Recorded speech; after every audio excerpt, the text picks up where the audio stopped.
Hi everybody, Adam here in my cave, and I am answering some questions today, answering a question about MythBusters.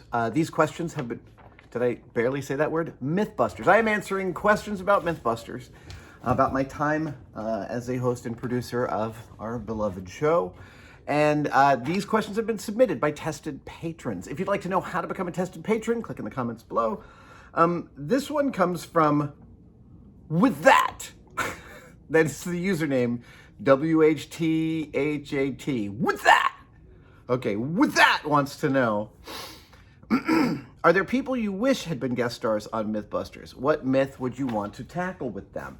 So many myths, so many people we wanted to test myths.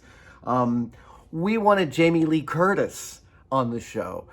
Early in the show's tenure, Jamie Lee Curtis went on Oprah and said MythBusters was the greatest show on television.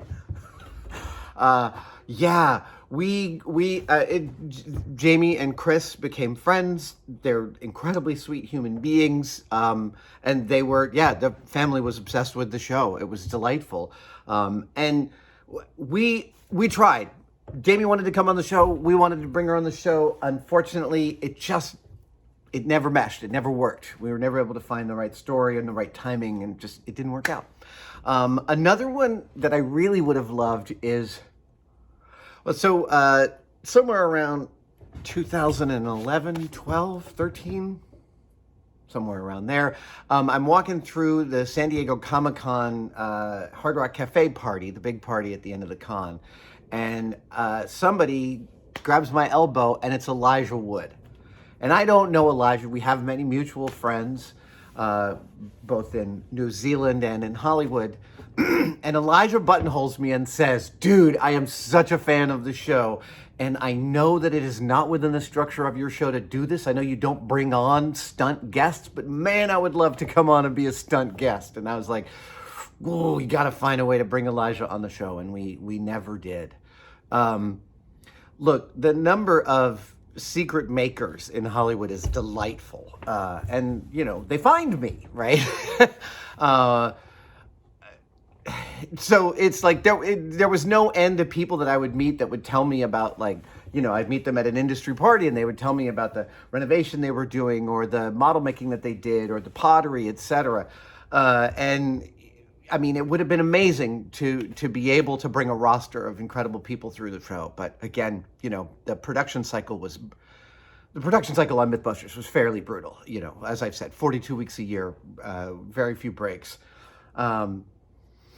So it's really sort of like trying to bringing someone on the show was like leaning out of a moving train and grabbing someone by the hand and yanking them on board.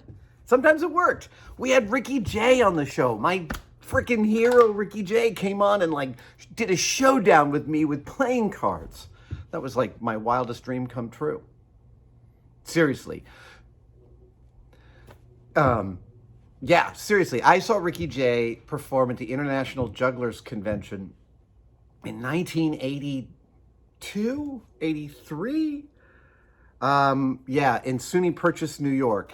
And I watched him throw playing cards into a watermelon. I watched him cut cigarettes out of people's mouths.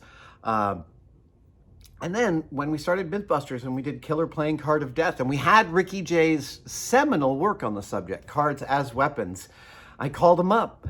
I got his number through some mutual friends, and I called him up, and I was like, you want to come and do Cards as Weapons on the show? And he was like, I can't believe I'm agreeing to this, but sure. It was a good day. It was a good day. I don't have many others that we tried to get on and couldn't. I think this is a short one. Thank you guys. And with that, thank you for the awesome question. Thank you guys for the MythBuster questions. Keep submitting them and I'll keep answering them. I feel like that one might be too short, but all right. See you next time.